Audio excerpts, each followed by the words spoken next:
I call this concept the Kelsey grammar anti-political discrimination law. Back when actor Kelsey Grammer of the Cheers fame and Frasier began his career, he was approached by someone that worked for a studio. I don't know if he was a director, writer, producer. I have no idea. He'd have to tell you that. Who demanded that he donate a certain amount of money. I think it may have been as high as $50,000 to then candidate Barbara Boxer. She's now Senator Barbara Boxer of California. And of course, he asked this person, who was she? So that's why I assumed she was just a candidate, because he didn't even know who she was.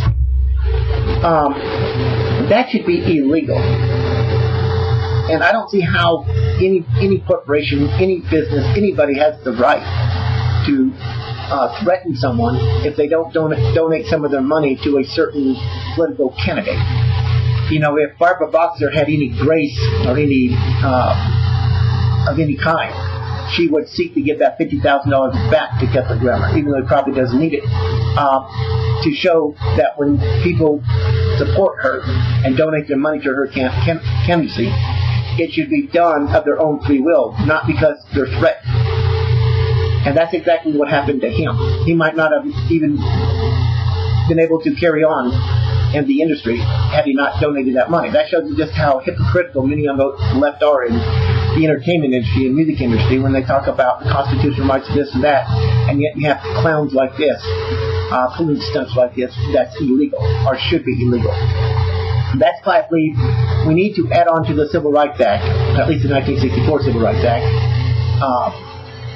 the words that a person cannot be discriminated based on their political beliefs. Of course, there would have to be exemptions. You know, television networks, newspapers. You know, they have to hire the people they want. A presidential administration, a senator, a congresswoman or man, they have the right to hire the people they want and believe as they do. But most businesses in America should not be able to do that. Now, it is true that the National Organization for Women or Concerned Women of America, let's say these two organizations, are not going to hire somebody that opposes what they believe in. They would be exempt. So there are exemptions. I won't go through them all, but there's quite a few exemptions. But in most businesses, most places in America, it would be illegal to do that. I lost one job in Florida once because I wasn't politically correct. And I've been discriminated here in Telluride because I'm not politically correct. It does go on. And this should be stopped. And it should be dealt with. And only by adding that to a Civil Rights Act or a constitutional amendment can we stop this kind of discrimination. And if we had something like this on the books when this person threatened actor Kelsey Grammer, then just maybe that would have been $50,000 less than what Barbara Boxer got. Or if this person went through with it anyway and was found, caught, indicted, or sued, that person might not be able to have continued doing that. More likely, that person probably did it all the time. It could have been stopped, though. When you donate money to anybody or any organization or any political organization, it must be of your own free will, not because you're being threatened.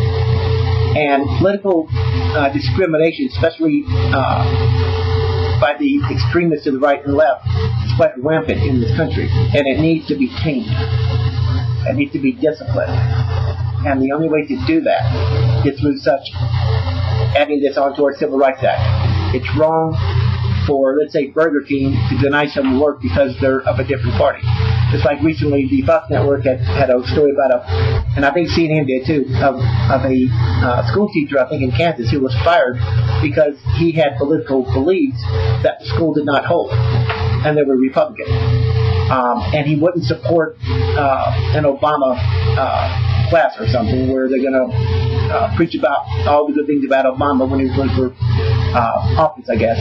And so they decided not to renew his contract. And like he said, he claimed it was political.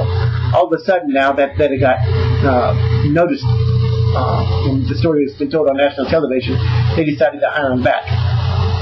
That's what this concept of mine, if it became a reality and became part of the Constitution, would put a stop to. This school has no right to ask their teachers about what their political views are. If they express those political views in the classroom, then that's different. But let's say a math teacher or English teacher, a biology teacher should not be talking politics in the first place. A history teacher could, maybe possibly, or a political science teacher in a college, but that's to be expected. So I just think that a anti-political discrimination law is badly needed here in America, and it needs to be added into our Constitution, or at least into the Civil Rights Act of 1964. And we need to put an end to businesses particularly discriminating against people. Let me add on that. Now, of course, there are private organizations that have a right to bring in anybody they want.